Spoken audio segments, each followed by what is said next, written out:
If you are a person who has experienced suicidal thoughts or you have attempted to end your life by suicide, this episode is not for you. The topic we discuss today can be extremely triggering for someone who is struggling with suicide ideation and could be completely misinterpreted. If you are a listener, again, who has attempted suicide in the past or experienced thoughts about killing yourself, please skip this episode. Go listen to part 1 with Andy instead, or simply join us next week. In the latest statistics from the National Institutes of Mental Health, in 2017, 10.6 million adults aged 18 or older reported having serious thoughts about trying to kill themselves. And 1.4 million adults made a non-fatal suicide attempt during that past year. For every one of those adults, and even children, it is safe to say that there is at least one other person trying to support them. But you can easily imagine that that number is actually much higher, right? We're talking about moms, dads, brothers, sisters, friends, coworkers, romantic partners, husbands, and wives. There is no question that understanding why a person wants to end their own life is vital to preventing death by suicide. However, suicide is a taboo topic in our society. And let's consider for a moment that one of the reasons is not just that there's a concern that talking about suicide gives suicidal people the wrong ideas about the benefit to die at their own hands. What if one of the reasons we don't talk about it is also because it would open up a Pandora's box of shame and judgment that lives in the hearts and minds of the people who are in the trenches with somebody who is constantly thinking about killing themselves? It is not easy to live with somebody who has a severe mental health condition, and yet we're not allowed to say that. We are not allowed to feel exhausted, angry, sad, frustrated, or even depressed ourselves. People outside of this turbulent world are always quick to point out how shameful and selfish those feelings are for us to have. So the soldiers on the front line in this war to save another person's life keep these feelings to themselves. They keep their own battle hidden, and they can become anemic. It is proven, however, that maintaining connections with people who have thoughts of suicide can greatly reduce the number of deaths by suicide. So it is just as important that we also talk about supporting those who are out there riding out the storm with somebody that they don't want to die, so that they are always fully resourced and able to maintain the life-saving connections with the people that they love. If you are one of us, someone dealing with supporting a person with a severe mental health condition on a regular basis, then this episode is for you. But I'm also warning you, be ready to hear a frank, honest, raw, and very brave conversation from a wife whose husband has suicidal thoughts and how she deals with this battle on her terms. If this episode triggers you, that's okay. Take your time or just stop listening. But you know me. There is no room in my world for false judgments or shaming other people. This is about supporting one another. We are all here to get better together. Thank you.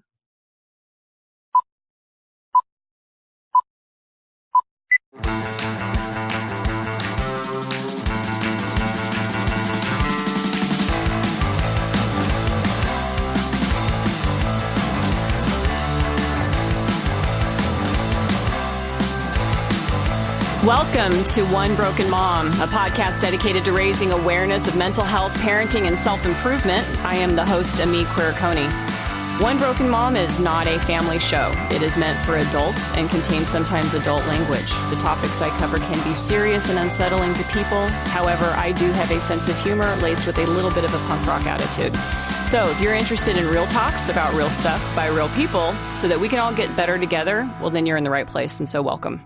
Okay, everybody, welcome back to One Broken Mom. Today I have a special guest, and I guess it's not really fair. All my guests are special. But today I have with me Lori Grant. Now, Lori is actually a coach out in the eastern part of the United States, and she works with energy healing. And also providing life coaching services to other folks. And so she's like many people that I've had on the show where she is experienced in this realm of mental health and mental wellness. Now I have Lori, sorry, I almost misspoke there. I have Lori on my show for a very particular reason, and you'll be listening to this episode in September during Suicide Prevention Awareness Month. And that's because she's actually the spouse of a guest I've had on the show before, Andy Grant. And I did an interview with him recently, and I don't know which order you guys will be listening to these two interviews. It all depends on where you jump onto the show and which ones you pick up first. But I spoke with Andy because, as a guest, we've talked about men's mental health and mental wellness and the work and the advocacy that he does in that field.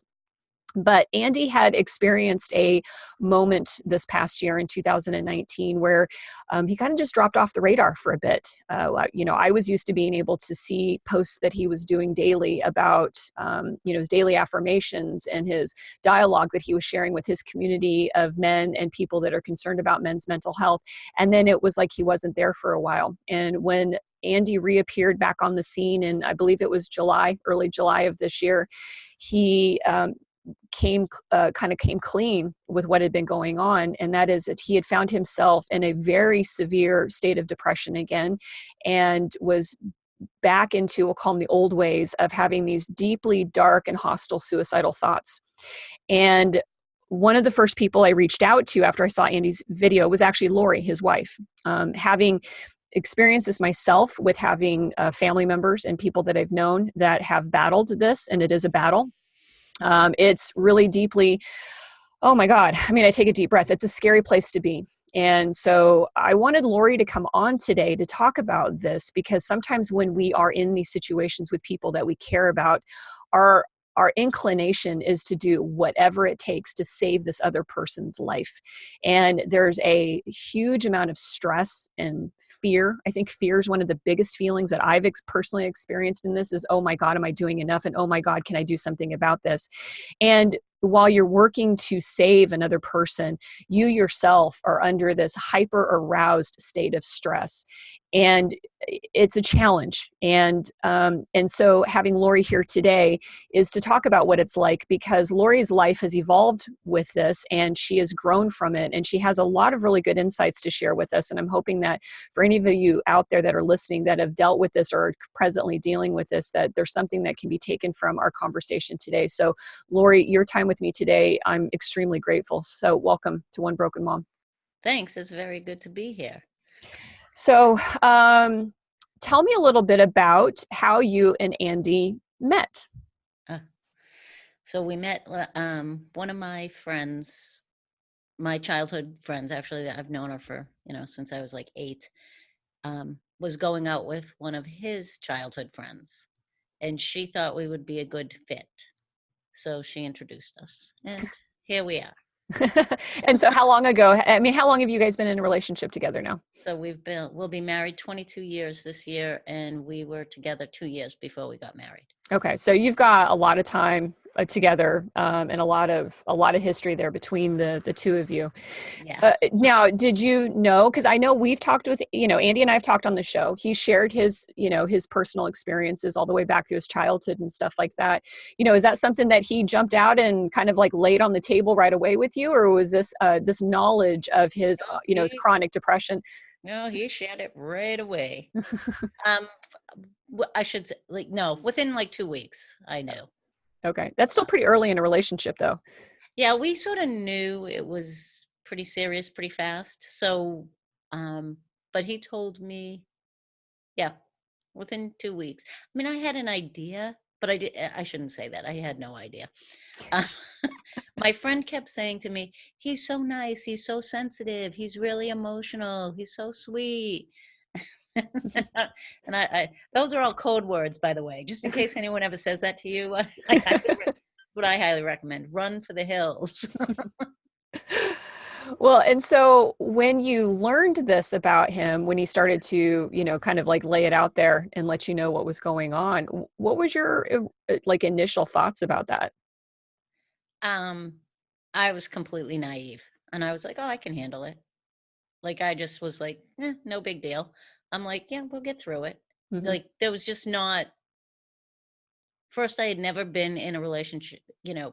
I've never really been around people that were depressed and suicidal, in my early life, and that might have been by design, maybe not a conscious design, but certainly a design in my life. I like to be around happy people.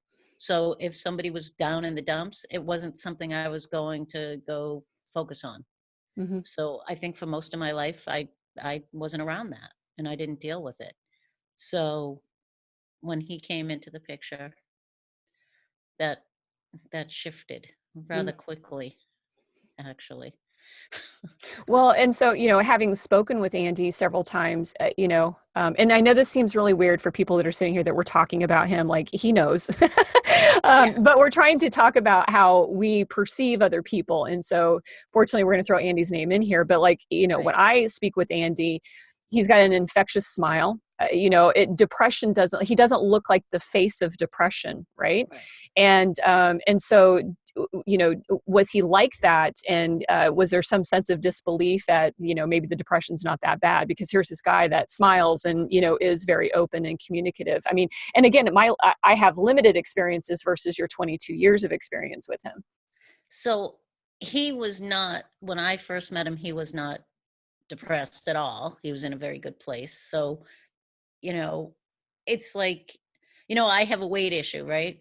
So I'll compare it to that. Like when I met him, I was thin. And I remember showing him a picture of me big, right? Like I am now, and going, I have the potential for this. And it was almost like that disbelief, right? And it was the same thing for his depression. Like when he's in a good place, it's hard to imagine him not being in that place. Hmm. So when somebody says that, when you're staring at and you're living with someone who's not like that, it's hard to wrap your head around what it might potentially look like when it's not that way. Hmm. So I didn't, so this, and and there's really no way to prepare for it.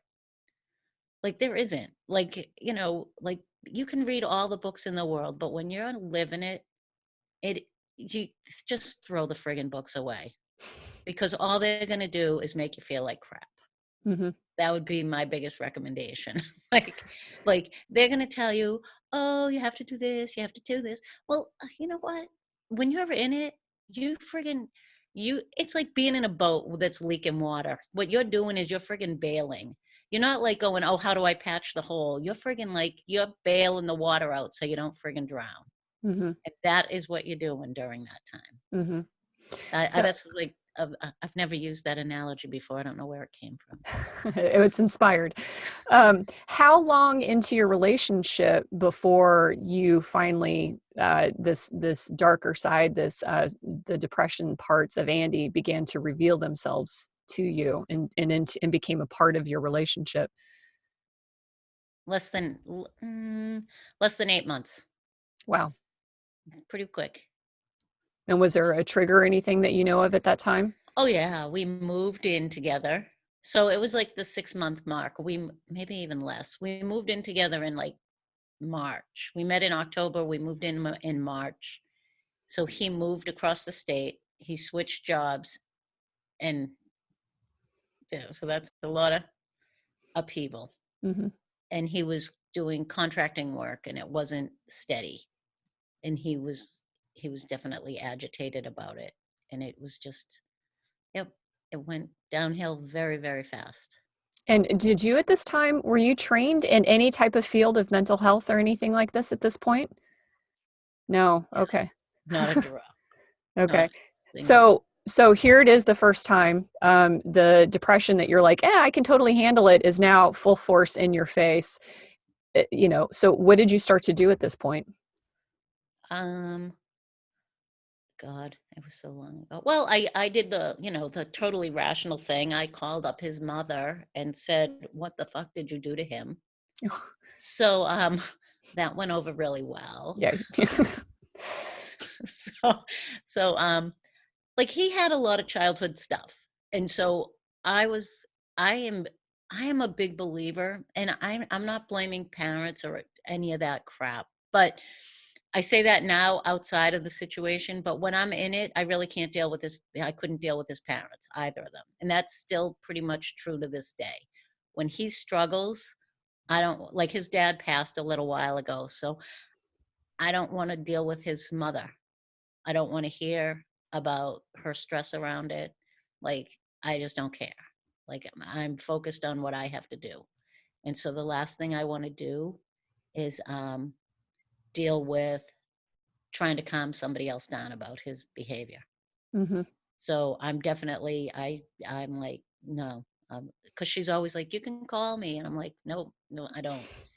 Um, so I forgot the question. Okay. So So we're talking, it's okay. So I'll just remind you. So we're talking about what you did that first time that when so you found you, yeah. So just, a lot was a lot was asking him a lot of questions, like, because I didn't understand a lot of it, and a lot of it was what we figured out was a lot of it was fear based, and we had talked about his illnesses, and what how his family had handled it over the years. Like we had touched on stuff in that handful of months together, and like one of the big things that he shared with me was that when he would go into mental hospitals, that he kind of liked it and had fun there because all his issues dissipated because he didn't have to deal with anything. And so one of the things we agreed to was he would no longer go into a hospital because that was an out. That, like, when life gets stressful, you don't run away from your problems, you learn to face them. And it sucks having problems and facing them, but that's what healthy people do, and unhealthy people run from them. And so he realized that a lot of his stuff was just like, yeah, he didn't want to deal with crap anymore, so he was going to duck out. And I mm, was like, yeah, we're not going to do that. So, and I have some very different views around mental health. So I want to put that out there. Like, I'm not all like, oh, that's too bad. Everything, like, I believe that we can heal from it. And I believe it takes a lot of work and effort to do that. And hiding out is never going to help somebody heal from it. hmm. So you're So, saying when he went to the hospitals, instead of actually digging into like group therapy sessions and unpacking all the issues, he was just vacationing from problems and, just letting the medications he dole him never, out and, yeah, but he never did meds because meds mm, never worked for him. mm, So he was never a med person. So, yeah, it was just a quick getaway. And I'm like, well, at that point, just freaking go on vacation, you right. know? But yeah, so that was like a big piece, and it caused a lot of conflict at the beginning with his family, with his parents. So he's an only child. So I only had to deal with his parents, and both of them were very much into hospitalization. And I am not. I'm still not. I still overall think, you know, it's not the first choice. It should never be the first choice. And sadly today it's the first choice. Hmm. Right. So And in some cases it can be, and I'll put this out because I know that I'll get an email from somebody that, whose life was changed by an inpatient right, therapy service. And so, and right, we've said this on the show before, these are us talking about these issues and raising awareness about our experiences to them.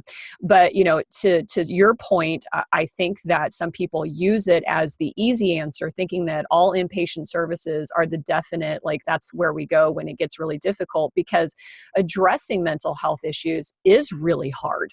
The work is really hard. It's painful. It's, lonely. It's angry. It's sad. But you're absolutely right. That's work that you feel that you need to invest in yourself in order to be able to do it. And sometimes people think that it's super easy to do if you just bring in the professionals and you bring in the medications. And so I'm with you in that camp, but I also don't want to dismiss the fact that right, sometimes there is value, especially for somebody that's genuinely in danger of killing right, themselves, like right right, away. That's a safe right, place for them to go. right. So, And that's why I wanted to say that. Like it's I it's all dependent on who you're dealing with, mhm, right? So, but in other countries, you can't be on psych meds without seeing a therapist. In this country, you can be. mhm, That is a grave disservice to any person that's on psych medication. mhm, I think they have to go hand in hand. You have to be in therapy and you have to be digging into your crap. And it doesn't mean that your parents were mean to you or abused you, but stuff comes up in life and it triggers us. And if we can start to heal that stuff, I'm not saying that every drop of your depression will go away, but I'm going to tell you that you're going to start to have more insight into all your stuff. And with insight comes healing. mhm. So when you as a couple had to start kind of handling this as a team together. Here's the depression starting to come out. These big circumstances changed in your life and in Andy's life. It left him feeling very fearful of, the future and what's going on around you. And those are all normal, and understandably stressful, conditions. But when somebody has a predilection due to that crap and that history in there that we know Andy does, it can be worse, Right. magnified and amplified. And so you guys came up with this, started to form an agreement on how you'd work together as a team with handling that when these episodes. What was it that ultimately brought him out of that first episode and into back to, I want to call him normal Andy, because normal Andy includes all of these things, right? We all, Right. our normal is all everything, all of it, good and bad. Right. But what brought him back out of that state of threat and into, kind of a more even keel? I don't know if he actually got, I don't know if he got suicidal that time. It was so long ago, I don't remember anymore. I mean, he was really depressed, and oh, excuse me. He was we got him we he started to go to therapy, and he was going like 2 or 3 times a week. And yeah, his therapist was like, you just made like the 3 biggest life changes you can make. You move, you have a new relationship, and you have a new job, right? Those are the 3 big ones, right? So he was seeing a therapist, and I was adamant about that. And that was a deal breaker for our relationship. And so some people say you shouldn't do that. Well, you know what? I had to do, like, I knew he had told me that he believed he was assaulted as a child. He was molested. And that's way out of my realm of like what trauma that creates. So I was like, I can't deal with that. Like, that's way beyond how I can help you. So that's beyond little stuff. So I was like, you have to be in therapy. I'm not going to stay in the relationship if you're not going to do stuff to get better. Mm-hmm. So that was the deal from the get-go. If you're working on yourself and you're doing stuff to get better, I'm here to support you. If you don't care enough to do that, I'm not in. Mm-hmm. I'm not going to care more than you do. So that was sort of the crux. Mm-hmm. And that's how that's how I handled it. Mm-hmm. Some people don't, but I knew like I would just be hateful and resentful if he didn't get help for himself, because then you know he's putting that all on my lap, and I'm not doing that. Right, right. And that's your boundary, and that's a place of aligning and assigning like a healthy space for you to be able to live in and thrive in yourself. Because your boat analogy is correct. Drowning is a bit like this, and I've talked with other people that have lived with this specter of suicide in their life, and have lost somebody to it. And a word that came up into my brain while thinking about this and also handling mental wellness issues with close family members is fatigue sets in. You get tired, you just get worn out. I mean, there are moments where you're just like, God, I can't, I don't have the energy myself to have to deal with this. And when you have somebody who is um you know who isn't trying to not drown or making it all your responsibility to keep them from drowning. And you're right, we're not all suited up to have the tools to be able to do that. Or if we have all of our own business inside of us, we don't have all the fortitude emotionally sometimes. And it's really hard to make sure you're strong enough to be able to hold up to another person. Right. And I think I'll share my opinion. I'll agree. I think that I know for me, therapy is kind of a boundary for me as well with people. Just in general, it's kind of like I've invested a lot of time and energy into taking care of myself. I need to know that everybody else feels the same and as strongly about their own well-being to be in here, because you don't want to be unintentionally led down into minefields, with somebody. Right. Now, so he's gone through therapy, and you guys are early into your relationship, but you've been putting up, or I would say putting up with this, but having to kind of have this balanced in your relationship for 15 years before you finally had an epiphany. And I think I saw some place where you called yourself a people pleaser. Uh, So talk about how being a people pleaser with a person who has suicide ideation and depression, affected you in your life. so I was always a people pleaser, so I'm not going to put that on Andy. That Yeah, that right. that Yeah, that that's us. That's our stuff, right? that was mine. Yeah. So, and one of the things I really want to say before I forget it is that you're going to find, if you're with somebody who's suicidal and depressed and has that big energy and all that, chances are you're a people pleaser already, Mhm. long before they came into your life, because you attract that, because that's what you attract. So you're going to pull those kind of people into your world. The people that need you Yeah, so that you can do what you believe you're supposed to do, which is to take right, care of everybody else. Absolutely. right, 100%. We talk about that all the time on One Broken Mom. We right, bring in what we're used to doing and right. what we're suited up and ready Right. to do. So, And so there's an awesome piece to that, because you get to serve them. But you used at the beginning of the show, you kept using the term for save, save, save. So what I've learned over the years is throw that phrase out. That's never our job. The only person we save is ourselves. Everyone else we serve. And if you can separate that, half of your issues are going to dissipate. So we don't save anybody. And our biggest flaw comes when we start to think we can, because that's when we start to lose who we are. And that's when my epiphany came. Was like, I was in my bathroom. He was going through, I'm going to kill myself. I'm all done. And he drove off. He left. I tried to keep him I tried to convince him not to go, and he left. And I knew he was looking for a bridge or something to either drive into or drive off of. And at that point, I was like, I actually said, just fucking go. Then just go. Like, I was done. I was like, just go.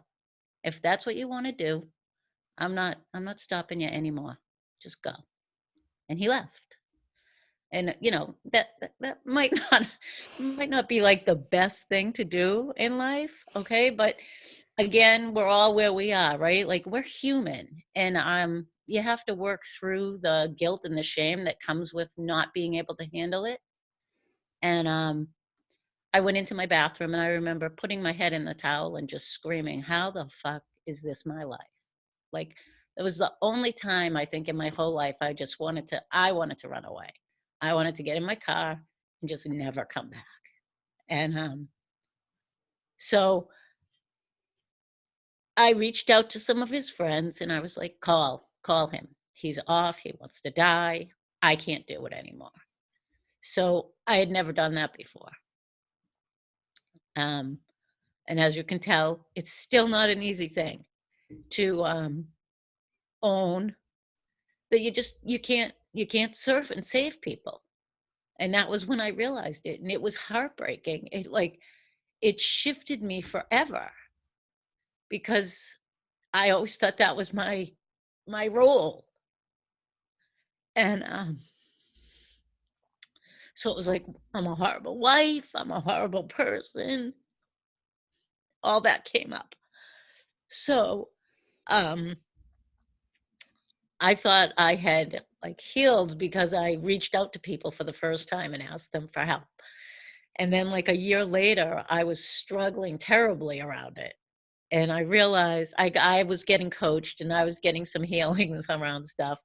And it turns out my big piece was that shame, that I actually had to reach out to other people to get him help. So that was my epiphany. It wasn't that I told him to go, and that wasn't I good that I reached out to his friends. It was, oh my God, my epiphany was the shame around not being, and I did this thing last week, but not being the Anjali wife. Do you remember the ad? oh, The yeah. Anjali commercial Mm. all those years ago? I can bring home the bacon, I can fry it up in a pan and never ever let you forget your. So basically, like, that commercial, like, Brene Brown did a piece on it saying that commercial, she said she doesn't know what it did for the sale of the perfume, but she's pretty sure that it enhanced the sale of antidepressants around the world for women, because it was once again saying we have to do everything. And in that moment, I was like, I failed as a woman. And that was my shame. And so, I mean, I've worked through it, but there's still a huge piece that I'm still working on, right? Because we're always working on our deeper crap. Mhm. So his stuff was a huge gift to me in a lot of ways because it made me create boundaries, and it made me learn how to do that because I really didn't know how. So that was our, you know, that was my biggest epiphany. But, you tell people, and we can get callous. I don't We can get callous for those of us who live with people with depression and suicidal stuff and you're dealing with it all the time. We can sound pretty friggin' cold when we're talking about it. And if people don't know you, they are horrified if they overhear that conversation. Mhm. So never judge somebody if you hear them talking about it, because there are days when I'll go out with my friends and go, yeah, I'm kind of ready for him to just do it so I don't have to deal with it anymore. Mhm. And that's not what I want, but you get to a point where you're just like, I don't want to deal with that shit anymore. I'm sick of it. I'm Mhm. sick of wondering if I'm going to come home to a dead body. Mhm. So you it's not that you want it, but and you can sound brutal. So you have to be very cautious. I have, thank God, a very good group of people in my life that I can reach out to and go, "Oh, I'm ready to," like, I think, joking, I'll kill him. I'll take the problem away completely, and I'll just do it. So, Right. And like I sorry. said, it leans into, again, that concept of, like, it's emotionally draining, Yeah, and it is wearing. And yeah, and I totally get it. I mean, and so I agree. Anybody that's on the outside was like, "How dare you say something like that?" I'm like, "Oh, we all have to sometimes take a deep breath, and go, I agree. This is not what I want. I don't, I don't want any of this. But I don't have any fuel left in my tank to go another minute, right, unless you find ways to take care of yourself." right, So how do you, refill your tank? Because that's usually when you're saying stuff like that out loud to your friends, it means you're due to, get the gas and fill that tank back up. right, So how do you do that? Because this is draining. It is right, hugely draining. right. And I don't think and that's the other thing. I don't think people realize, we talk a lot about people who struggle with mental health, but we rarely talk about the family members and just how much it wears you out, and how and it's almost like, yeah, but you're not going through that, so you don't know. Like, it's being shamed all over again for voicing a complaint about the difficulties of living with someone with it. Mhm. Right. So people then turn around and shame you for voicing how difficult it is, and they're like, well, at least you're not suicidal, right? Which is basically like saying, and this is a huge issue I have with my own stuff about my feelings not mattering as much as other people's.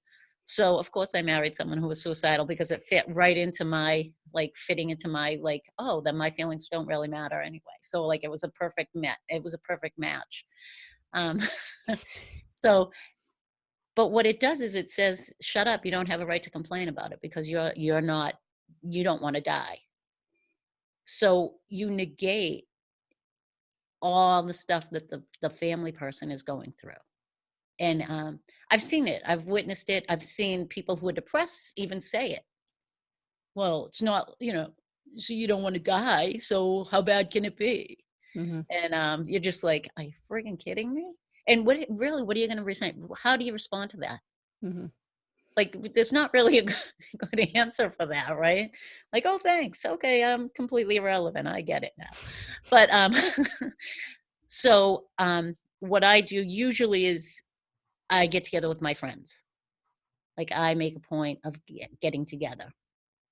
And that usually calms me, and just being able to vent and know that they don't think less of me for that venting makes me feel better, Mhm. because I like to serve. So I'm okay with helping Mhm. and serving.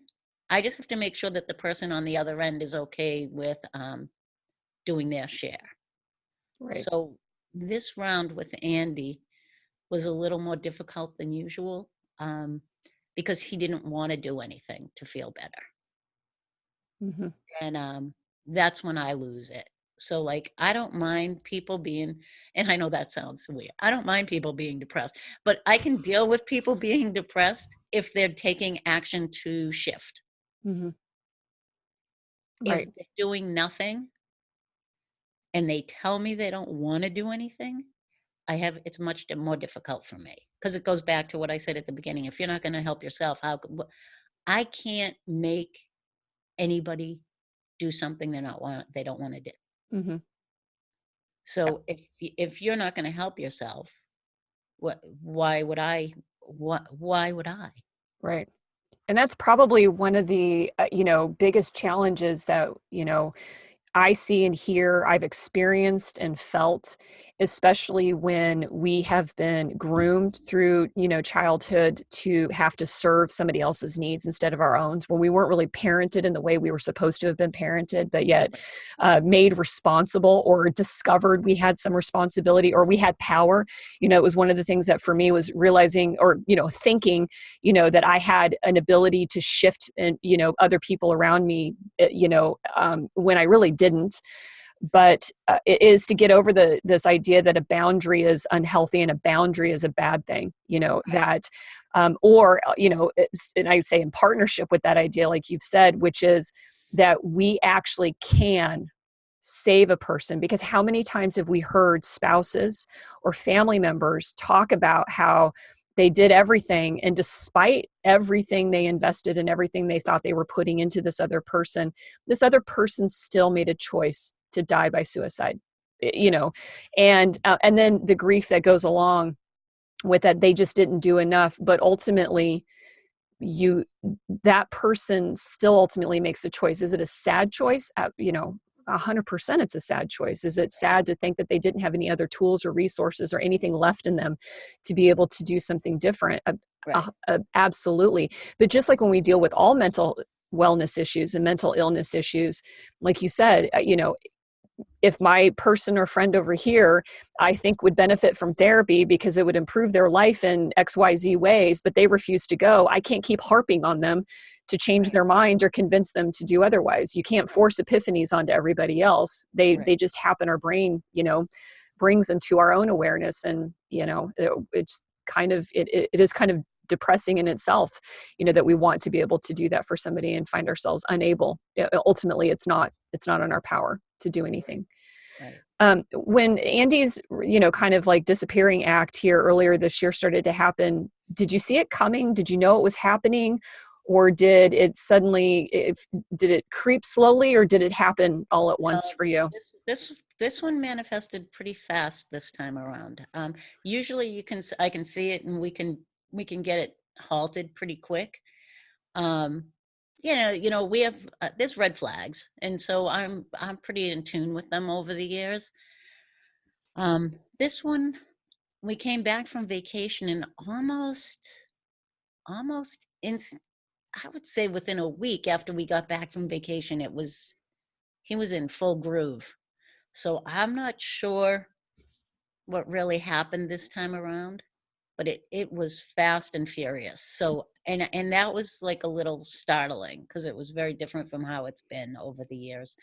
And it was, we talked about it right away, and what are we going to do? And he was, he was like, I don't want to do Real Men Feel. I'm like, I think I should keep doing it. And then he was like, I'm going to stop for a month. And then it was 2 months. And I think I don't know exactly how long, because everything sort of um, just goes into a different mode for me. So he pretty much from like by the end of February right through till the beginning of July, he was pretty awful. So it was, but there wasn't, which was a little scary for me. There wasn't any signs this time around. It just Mm-hmm. sort of boom, it just sort of happened. Mm-hmm. And I think that's one of the most frightening things, is how many times we hear the stories, see the tales, see it happen to other people around us, where one minute they're fine and then they're not, Right. right? And then they're gone. you Right. know, and again, that the fear of living underneath that possibility, how do you live with that fear? Because I had Andy on the show. I asked him directly, you think you're fine now? You think this will ever happen again? Nope, don't think this will ever happen again. But I sit there as being a person on the outside, like maybe in your shoes, going, how can I ever trust that that will ever be the case? Like, how do I live my life believing that that's the case and feel good about that, right? How do I let my guard down and let myself be open to the fact that for the next 40 years, it's all going to be rosy and this will never happen again, especially when you're building upon 20 years, right, of experience of seeing sometimes it comes out of the blue, So how do Right. you feel? How do you handle that? So it's funny. Years ago, we we did a he had taken a year-long energy class, and he felt really good, and I was like, well, I'm going to sign up and I'm going to take it. And he said, that sounds great. And I said, but it's going to bring up a lot of crap for me. So you know how this year when everything came up for you, I'm like, you're going to have to be there for me when all of it comes up for me. So I need to make sure you're going to be okay through all this, because my stuff's really going to come up. And he's like, yeah, I'm going to be great. And I was like, okay. And I signed up. And then some stuff happened with his teacher, with him, with me. And I said, I'm not going to take the class. I'm going to back out. Um, because his teacher was like me. He was a team player. He was very, wishy-washy with boundaries. And I really wanted to see him in a strong role. So he was sort of my role model of how I could learn how to have my boundaries better. But then that person's wife was very strong and sort of ruled him. Mm, And then it turned out she was going to be teaching the class a lot. And I was like, I'm not going to take it because I'm going to lose what I need, because she's going to overpower him, and I'm not going to learn what I need to learn. And in the process, there was a big falling out with the class and the teacher, and Andy cycled down. And I was like, see, I can never do anything I want to do. So, mm, right in my head. mhm, So that was when I thought, that was the first time I thought he wouldn't have it anymore. And I was like so resentful for the first time. And so then I shifted and I was like, so now how I deal with it is I'm going to live like it's never going to happen again, but I'm okay if it does. Because if I live with waiting for it to happen, I'm never really going to live. Right? mhm, It's that whole mentality of waiting for the shoe to drop. mhm, And I don't want to, I have that tendency in me already. So I really work hard at not doing it, but not with like the total oblivion of it will never ever happen again.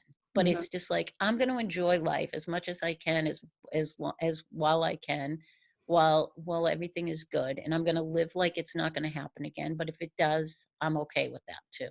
mhm, Instead of being mad if it happens again. mhm. So that's sort of how I do it, because I don't, it's like driving. Well, car accidents happen. Do you drive every day thinking, what if it happens? Right. No, you drive like it's not going to happen. And so that's how I live. It's, it's a challenge, right? Like if I feel like I'm getting into my story crap, my story, I'm married to a guy who has depression and suicide, right? That can be our story. Mhm, And you can get wrapped up in that. and and so I might not get depressed and suicidal, but I can certainly use that as an out to not want to deal with things. So I try really hard. Again, it's a lot of work. Whether you have mental illness or not, doing your own crap and clearing your own stuff, it's a lot of freaking work. And living with someone with mental illness, if you're not doing that work, you're screwed. You're mhm, screwed. I and this is what I want to say. If it's too much, go, leave.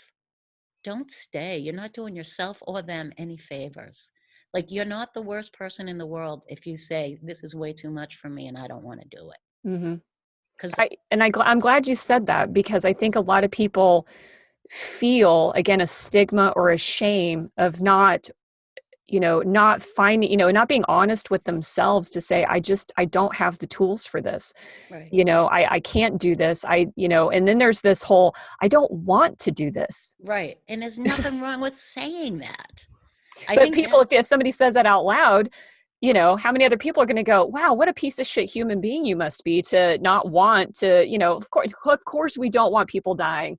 Right. right. But So you leaving isn't going to make them die.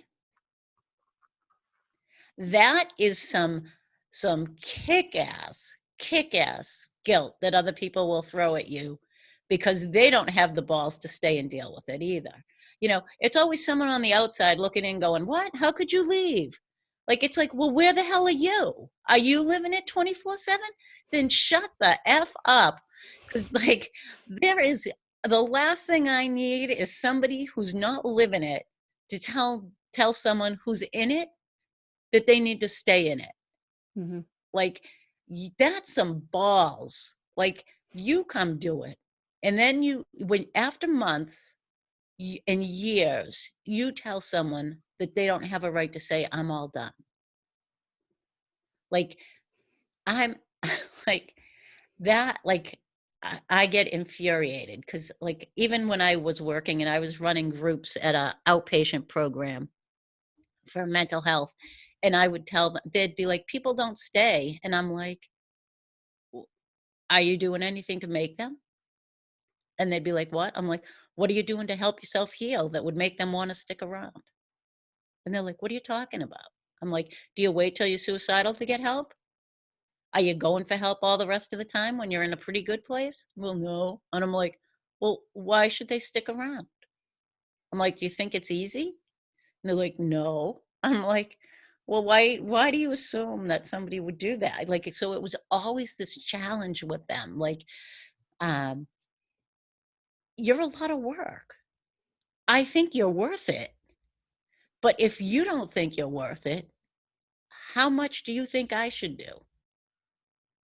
And one of the what do you call them? Social workers. One of the social workers, her first thing to me when I was getting frustrated with the patients was, you can't want it more than they do. Mhm. And that was a new epiphany for me.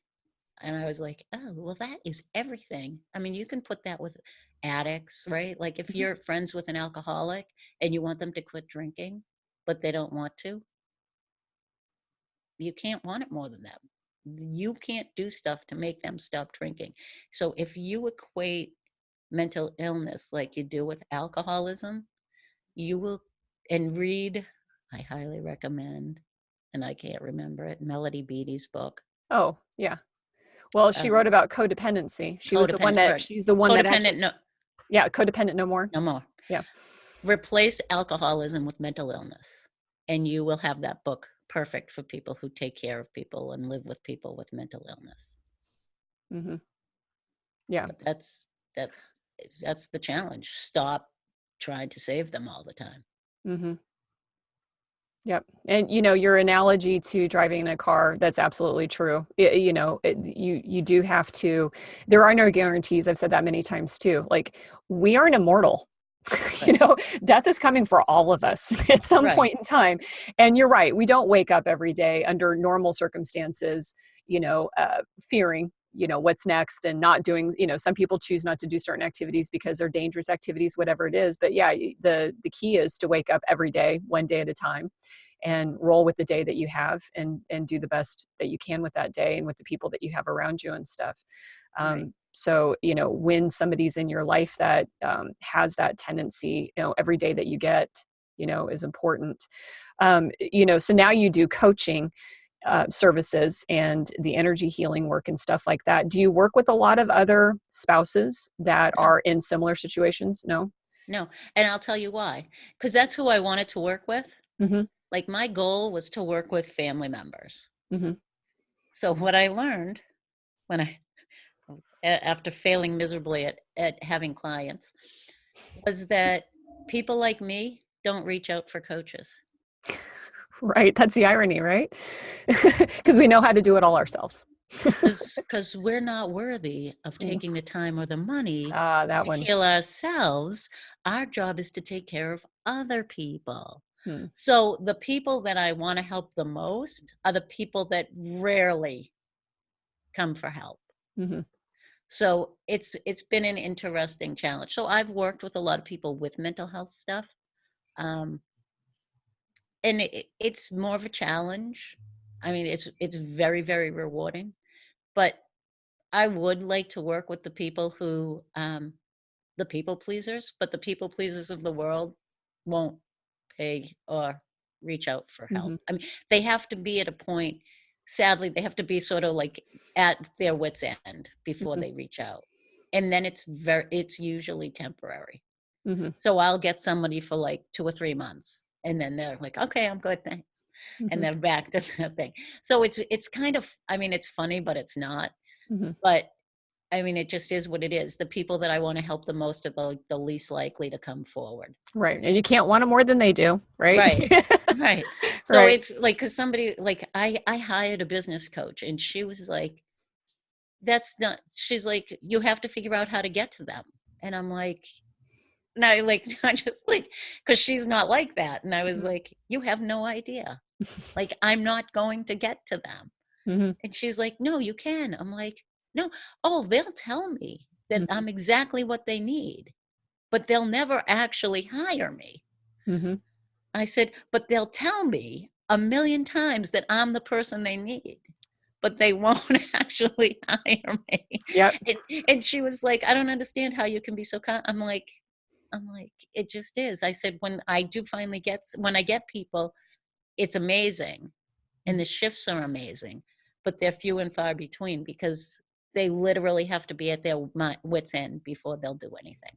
Right. Yeah. Because there's something about the financial investment, which I've covered on our show before about financial disorders, and, even though money may not be at the root of the script that's running in the background that says whether or not you're worth it, but parting ways with dollars, especially a few $100s to get extra help, seems frivolous. It seems like you're not worth any of that. I mean, I Right. 100%, and it's not just in mental wellness, but it's in business coaching as well, that Right. people want it, but then they just suddenly shrink away at it Right. and don't feel like, gosh, I'm not sure that it's worth that. I'm worth that money to spend. Right. It seems so expensive, and yet we Right. already know that people spend equivalent amounts of money on different ways of filling, that emotional, Right. gas tank and stuff.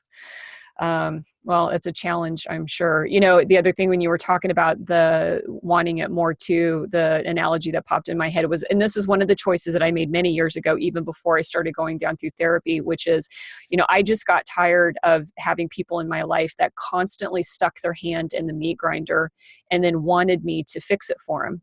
Right. And you pull their hand out and then they just jam it back in there again. And you just have to say, no, if you keep doing this, and hurting yourself, even if it's at a subconscious level, but you're not, able or at a space to be able to be aware of that. That doesn't mean I have an obligation to continue to pull your hand out for you and try to, or give you my right arm to replace the one that you are, Right. chewing up on your own. Right. And again, And that's hard for people to say that to somebody, especially if they're a family member, right? right. And then you have to start to question their whys. Hmm. Like, why are they doing that? Like, what are they getting from it? So one of the first things I learned is every action we have creates a benefit for us, whether we realize it or not, right? So if it's a negative action and we're getting negative feedback, or we put the hand in the grinder and then we get attention because now we have to go to the hospital and somebody has to help us, and and we get this benefit. So when when our actions stop giving us some form of a benefit, we stop doing that action. So we have to figure out what benefit, right? And that's a really, really hard thing. And this goes for people without mental illness stuff and people with it. when you're depressed, when all that stuff's happening, what benefit are you getting by staying in the bed? What benefit are you getting by not taking your shower? What are the benefits? Because when those start to dissipate, you start to do stuff again. Mhm. And so you have to you have to dig in, and that's like one of the easy, I don't want to say it's easy, but easier ways to like look at something like, this action is happening, what benefit do I get from it? So for the people who are manipulating, and I know people don't like that, and part of people pleasing is manipulation. So I don't want to say that I'm not doing that. When I'm going out of my way to do something I don't want to do because I feel like I want you to like me, that's a form of manipulation. Yep. So like, that's an uncomfortable place to be, because people pleasing sounds so much nicer than I'm manipulating you into liking me. Um, but it's the same basic thing. So what's the benefit? So when I people please, what's the benefit of that? Well, the benefit is people think I'm nice. I get to help people. People feel good. I feel good. They'll maybe do something for me if I need it. Like all those things come, right? So that's just a little piece, right? Because people pleasing is very insidious. It goes into levels that we're not talking about that today, but it goes into levels that we don't even understand, that like we don't know what that our behavior is actually creating that. Mhm. So but if you ask yourself what's the benefit, and you start to look at the people in your life that are struggling with mental health stuff, and you're seeing that behavior over and over again, start to look for what their benefit is from it. So Mhm. like people that struggle with anxiety, what's the benefit when they cancel all their arrangements? Like somewhere there's a benefit. I know that sounds harsh, because they're like, no, there's no benefits.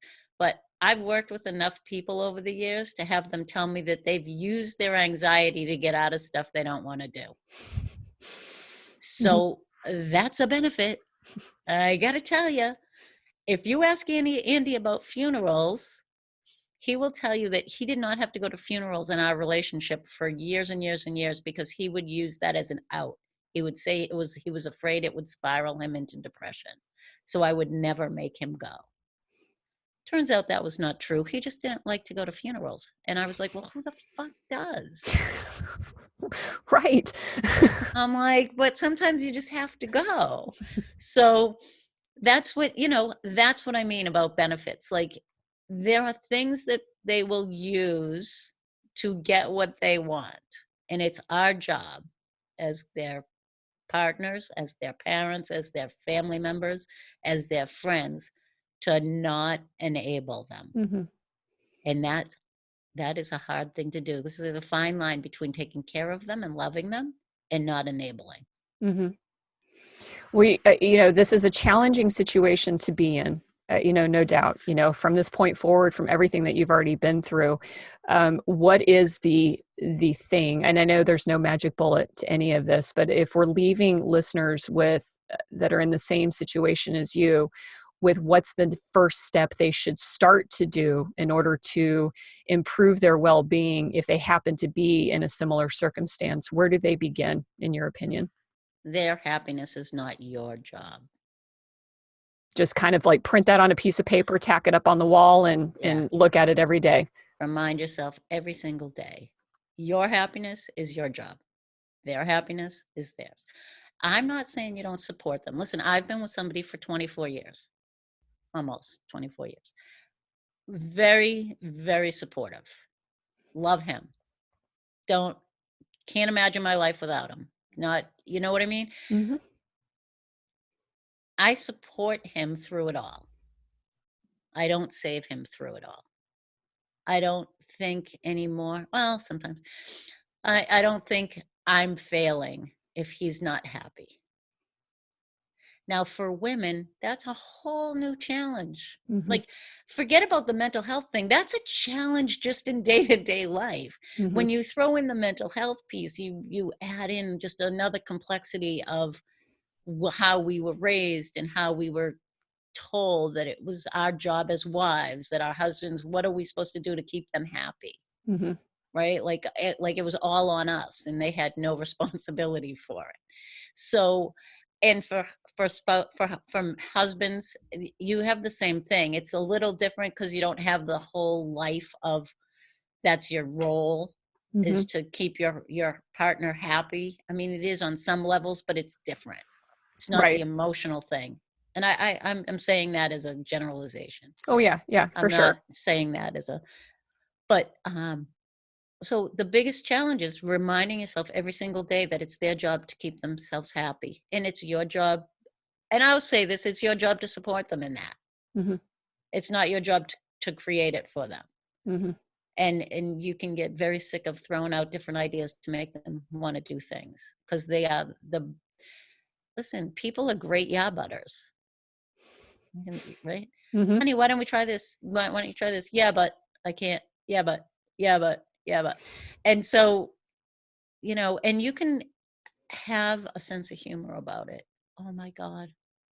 If you cannot laugh about it, and that goes, it flies in the face of everything. But friggin' laugh about suicide, laugh about depression, laugh about anxiety, laugh about it. Don't make it taboo. If it's always so serious, you can't find the humor in it all. And sometimes it's friggin' funny. I mhm, mean, sometimes it just is. Like, really?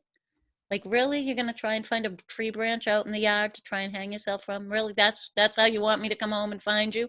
Hanging like, find the humor. Like, really, honey, what will the dog be doing?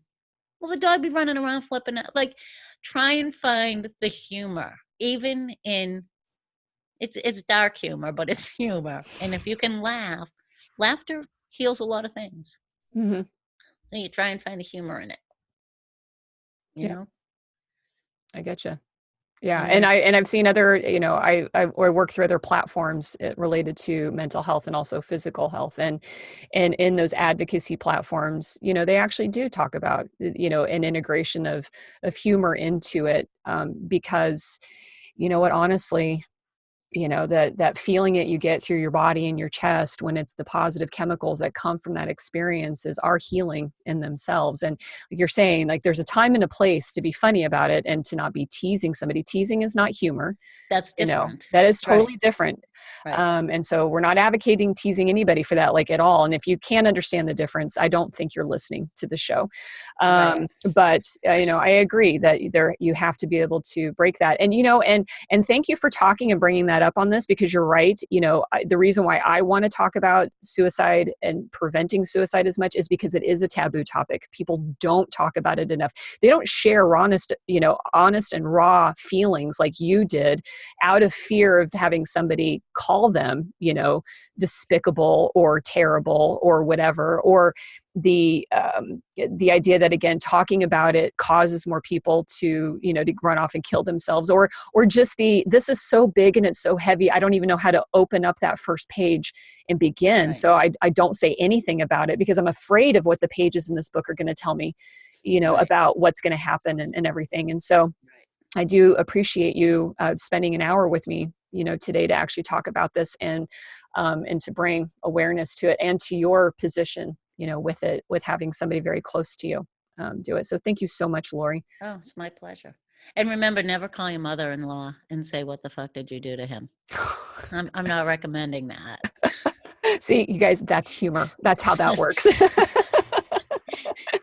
Fair enough. And I had only known her for 6 months. It was like maybe not the best way to like start off a relationship. So just for the record, we're very good friends now. We're very close, and I still don't talk to her about that stuff. Yeah, yeah. Well, and I've had other guests on the show before too, that once you start putting labels on everybody, it all goes downhill really quickly. So Right. Yeah, but you do have to, I mean, you lose if you're taking care, and it's the same if you're taking care of somebody who's sick. Like I spent a year and a half, big surprise, right? I'm a people pleaser and a caregiver. I took care of my father-in-law as he passed, so I took care of him for like a year and a half. And I would get together with my friends and we would laugh about the things he did, right? So he had dementia and Mhm. cancer.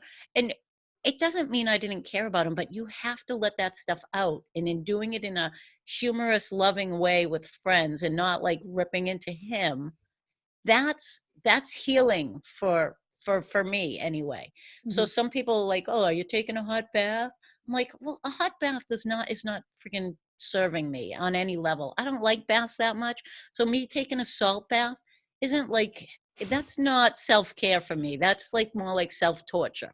Mhm. So I'm not doing that. But going out with my friends and eating, getting some nachos and being able to go, what the fuck is going on in my life? Oh my God.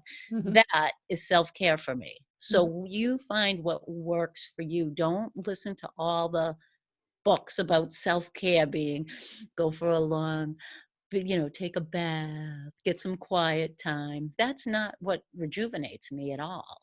Mhm. So find out what rejuvenates you and do that. Don't listen to all the people tell you what you should do for Mhm. rejuvenation.